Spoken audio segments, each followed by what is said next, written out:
Selamat pagi teman-teman. Baik, kami dari kelompok 4 ingin mempresentasikan tugas kelompok kami, yaitu statistik distribusi frekuensi. Baik, sebelum masuk presentasi, saya ingin memperkenalkan anggota kelompok kami. Anggota kelompok kami yang pertama yaitu saya. Perkenalkan, nama saya Nandito Manuel Simenegimong dari Prodi S1 Farmasi kelas 24. Anggota kedua yaitu Indah Mega Kusmaningrum. Anggota ketiga yaitu Indria Santi Parmita. Anggota keempat yaitu Kartika Puspa Ali, dan anggota kelima atau anggota terakhir yaitu Linda Putri Anggraini. Pengertian distribusi frekuensi. Distribusi sendiri berasal dari bahasa Inggris distribution yang artinya pembagian, pancaran, atau penyaluran, sehingga bisa diartikan secara singkat bahwa distribusi frekuensi adalah penyaluran frekuensi atau pembagian frekuensi. Sementara frekuensi berasal dari kata frekuensi yang artinya keseringan, kekerapan, atau jarang kerapnya. Dari segi statistik, frekuensi merupakan seberapa kali suatu variabel yang dilambangkan dengan angka atau bilangan berulang kali dalam deretan data angka tersebut. Dari dua definisi tadi, bisa disimpulkan bahwa distribusi frekuensi adalah suatu keadaan yang menggambarkan bagaimana frekuensi dari gejala atau variabel yang dilambangkan dengan angka itu terbagi, tersalur, tersebar, dan terpancar. Penggambaran angka atau penyajian data angka ini bisa disajikan dalam bentuk tabel, grafik, atau gambar. Selanjutnya dikenal dengan istilah tabel distribusi frekuensi dan grafik distribusi frekuensi. Data yang sudah didapatkan dari suatu penelitian yang masih berupa data acak yang bisa disusun menjadi data berkelompok, yaitu data yang sudah disusun ke dalam kelas-kelas tertentu. Daftar yang memuat data berkelompok disebut dengan distribusi frekuensi atau tabel frekuensi. Distribusi frekuensi adalah susunan data menurut kelas interval tertentu. Perkenalkan, nama saya Linda Putri Anggraini. Di sini saya akan melanjutkan materi sebelumnya. Suatu distribusi frekuensi mempunyai bagian-bagian yang akan digunakan dalam membuat suatu daftar distribusi frekuensi. Berikut adalah bagian-bagian. Yang pertama, kelas. Kelas adalah nilai yang membatasi kelas yang satu dengan kelas lainnya. Batas kelas adalah batas semua dari setiap kelas. Sebab di antara kelas yang satu dengan kelas lainnya terdapat lubang tempat angka-angka tersebut. Ada dua batas kelas, yaitu batas kelas bawah atau lower class limit dan batas kelas atas atau up class limit. Yang kedua, tepi kelas. Tepi kelas merupakan batas kelas yang tidak mempunyai lubang untuk angka kelas satu dengan kelas lainnya. Ada dua tepi kelas yang berbeda dalam pengertiannya, yaitu tepi atas kelas dan tepi bawah kelas. Yang ketiga, titik tengah. Titik tengah adalah nilai data atau angka yang berada di tengah suatu kelas. Titik tengah kelas adalah nilai yang mewakili kelasnya dalam data. Untuk mengetahui titik tengah kelas, kita bisa mencari dengan cara setengah batas atas tambah setengah batas bawah kelas. Yang keempat, internal kelas. Internal kelas adalah selang yang memisahkan kelas yang satu dengan kelas lain. Yang kelima, panjang kelas. Panjang kelas adalah jarak antara tepi atas kelas dan tepi bawah kelas. Yang keenam, frekuensi kelas. Frekuensi kelas adalah banyaknya data yang termasuk ke dalam suatu tertentu dari data tersebut. Selanjutnya, macam-macam distribusi frekuensi. Distribusi frekuensi bisa dibagi menjadi dua macam, yaitu distribusi frekuensi kategori. Distribusi frekuensi kategori adalah distribusi frekuensi yang datanya disusun dan dikelompokkan menjadi kata-kata atau kualitatif. Misalnya adalah tabel perbandingan jumlah perokok. Contohnya, negara Cina frekuensi 350, negara Amerika Serikat frekuensi 100, negara Rusia frekuensi 90, negara Indonesia frekuensi 80, negara Brazil frekuensi 70, negara Meksiko frekuensi 40.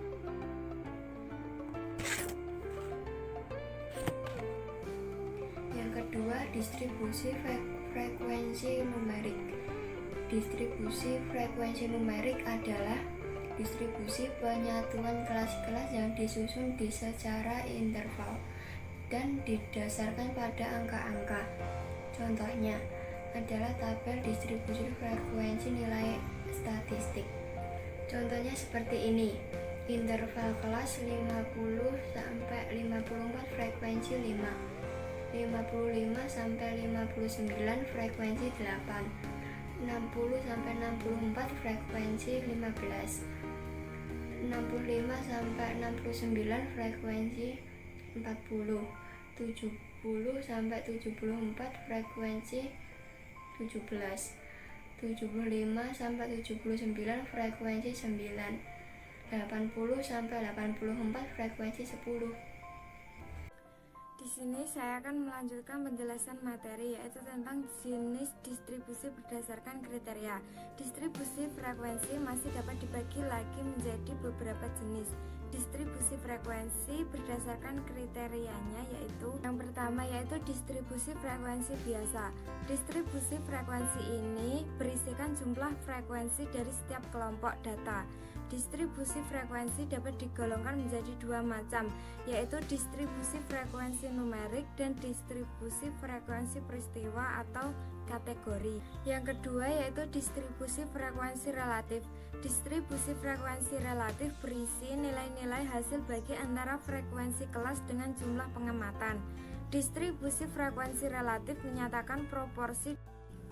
Distribusi frekuensi relatif pada suatu kelas bisa diketahui dengan cara membagi frekuensi dengan total data yang ada dari pengamatan atau observasi. Yang ketiga yaitu distribusi frekuensi kumulatif. Distribusi frekuensi kumulatif ini berisi frekuensi kumulatif atau frekuensi yang dijumlahkan. Distribusi frekuensi kumulatif mempunyai kurva yang disebut dengan istilah O'Keefe. Distribusi frekuensi kumulatif dibagi menjadi dua macam, yaitu distribusi kumulatif kurang dari dan distribusi frekuensi lebih dari. Materi yang selanjutnya yaitu tabel distribusi frekuensi. Tabel distribusi frekuensi merupakan alat penyajian data statistik yang dibuat dalam bentuk kolom dan lajur atau baris. Sebelum memakai tabel, ada 3 tahap yang perlu dilakukan pada data, antara lain yaitu yang pertama penyusunan, yang kedua penyederhanaan, yang ketiga pengelompokan. Sebagai gambaran, silakan simak contoh di bawah ini. Diketahui data nilai-nilai siswa berikut ini: 60, 50, 75, 60, 80, 40, 60, 70, 100, dan 75. Cara yang pertama yaitu tahap penyusunan.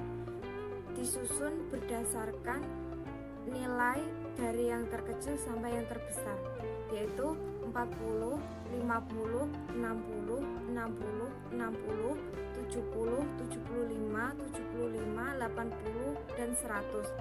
Cara yang kedua yaitu tahap penyederhanaan. Dibuat tabel dengan nilai 75 ada 2 orang, 70 ada 1, 60 ada 3 orang, 50 ada 1, dan 40 ada 1 orang. Jumlah N yaitu 10. yang terakhir yaitu tahap pengelompokan. Jika data yang diperoleh banyak atau besar data kelompok, jumlah lebih besar dari 30 atau N lebih besar dari 30, sebaiknya data itu disusun dalam bentuk tabel distribusi frekuensi data kelompok. Perkenalkan, nama saya Indria Santi Paramita, NIM 200099102. Di sini saya akan menyampaikan tentang penyajian data dalam tabel distribusi frekuensi. Tabel distribusi frekuensi dibagi menjadi dua, yaitu 1. Data tunggal, 2. Data kelompok. Tabel distribusi frekuensi data tunggal. Tabel distribusi frekuensi data tunggal merupakan salah satu jenis tabel statistik yang di dalamnya memuat frekuensi dari data angka. Angka yang ada itu tidak dikelompok-kelompokkan. Yang kedua, tabel distribusi frekuensi data kelompok. Tabel distribusi frekuensi data kelompok merupakan jenis tabel statistik yang memuat pancaran atau distribusi frekuensi dari data angka. Angka-angka itu dikelompokkan atau dalam setiap unit terdapat sekelompok angka. Berikut adalah langkah-langkah membuat tabel distribusi frekuensi data kelompok. 1. Mencari range atau R. Range merupakan penyebaran atau jangkauan. Kita bisa mencarinya dengan memakai rumus R sama dengan XT min XR plus T, atau dengan R sama dengan H min L plus 1. Keterangan R sama dengan range, X T sama dengan nilai tertinggi, XR sama dengan nilai terendah. Yang kedua, menentukan kelas atau kelompok. Ada dua cara untuk menentukan kelas ini, yaitu 1. Dengan rumus tetap yang diusulkan oleh Stargate, K sama dengan 1 plus 3,3 log N. 2. Dengan serampangan atau sembarangan, adalah dengan menambahkan satu kelas lagi jika terdapat salah satu nilai yang belum masuk dalam distribusi. Kita juga bisa membulatkan ke atas setiap hasil dari perhitungan penentuan data kelompok atau kelas. Yang ketiga, menghitung lebar kelas.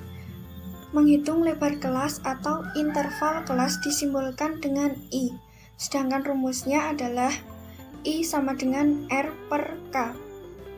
Menentukan batas kelas. Batas kelas yakni batas bawah nyata dan bawah atas nyata bisa dicari dengan cara berikut. Batas bawah sama dengan ujung bawah min 0,5. Batas atas sama dengan ujung atas plus 0,5. 5. Menentukan titik tengah kelas. Ada 3 macam cara yang bisa dipakai, yakni A. Titik tengah kelas sama dengan 0,5 dikali batas bawah plus batas atas. B. Titik tengah kelas sama dengan 0,5 dikali ujung bawah relatif plus ujung atas relatif. C. Titik tengah kelas sama dengan ujung bawah relatif plus ujung atas relatif dibagi 2. Yang keenam, membuat tabel distribusi frekuensi berdasarkan hasil R, K, dan I. Contoh soal. Terdapat data hasil ulangan bidang studi FAIC sebagai berikut, di mana data terkecil sama dengan 15, data terbesar sama dengan 96, dan banyaknya data sama dengan 40. Yang pertama, mencari range. Range adalah data terbesar dikurangi data terkecil ditambah 1. Dari data tersebut, rangenya atau R adalah sebagai berikut. R sama dengan 96 dikurangi data terkecil 15 ditambah 1. Sama dengan 81 ditambah 1 sama dengan 82. Jadi, rangenya adalah 82. Kedua, menentukan kelas atau kelompok dengan rumus Sturges, di mana ketentuan nilai K sama dengan 1 ditambah 3,3 dikali log N atau log banyaknya data. Jadi, dari data tersebut, nilai K dapat dicari sebagai berikut. K atau kelas atau kelompok sama dengan 1 ditambah 3,3 dikali log 40 sama dengan 1 ditambah 3,3 dikali 1,6 sama dengan 1 ditambah 5,28 sama dengan 6,28. Yang ketiga, menghitung lebar kelas atau interval kelas. Dari data tersebut dapat dicari sebagai berikut. I sama dengan R per K sama dengan nilai R 82 dibagi dengan nilai K atau kelompok, kelas atau kelompok sama dengan 6,28. 82 dibagi 6,2 sama dengan 13,05. Nilai dari I atau interval kelas sama dengan 13,05. Yang keempat, menentukan batas kelas dari data tersebut. Diperoleh ujung bawah 15, ujung atas 28. Batas bawah 15 dikurangi 0,5 sama dengan 14,5. Batas atas 28 ditambah 0,5. Hasilnya sama dengan 28,5. Kelima, menentukan titik tengah kelas X bar dari data tersebut diperoleh X sama dengan 0,5 dikali batas bawah ditambah batas atas sama dengan 0,5 dikali 14,5 ditambah 28,5 sama dengan 0,5 dikali 43 sama dengan 21,5. Saya akan melanjutkan langkah-langkah contoh soal sebagai berikut. Yang keenam adalah membuat tabel distribusi frekuensi. Berikut adalah contoh distribusi frekuensi. Interval kelas atau kelompok 85 sampai 98, 71 sampai 84, 57 sampai 70, 43 sampai 56, 29 sampai 42, 15 sampai 28. Tabulasi 1, 2, 3, 11, 9, 8. Frekuensi 1, 3, 3, 13, 11, 9. FK atau frekuensi kumulatif 40 kurangi 1, 39, 39 kurangi 3, 36, 36 kurangi 3, 33, 33 dikurangi 13, 20, 20 kurangi 11, 9. Titik tengah 91,5, 77,5, 63,5, 49,5, 35,5, 21,5. Terima kasih. Sekian dari presentasi kami. Kalau ada salah kata, saya sebagai perwakilan kelompok 4 meminta maaf yang sebesar-besarnya.